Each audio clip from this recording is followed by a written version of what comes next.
کیا تم نصیحت حاصل نہیں کرتے؟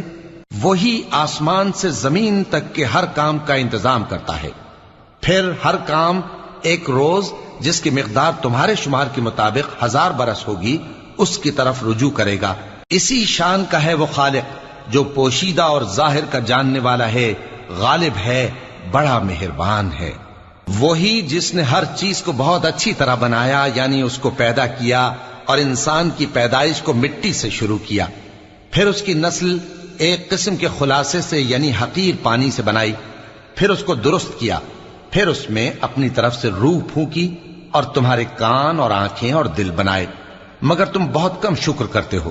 اور کہنے لگے کہ جب ہم زمین میں ملیا میٹ ہو جائیں گے تو کیا اثر نو پیدا ہوں گے؟ حقیقت یہ ہے کہ یہ لوگ اپنے پروردگار کے سامنے جانے ہی کے قائل نہیں۔ کہہ دو کہ موت کا فرشتہ جو تم پر مقرر کیا گیا ہے تمہاری روح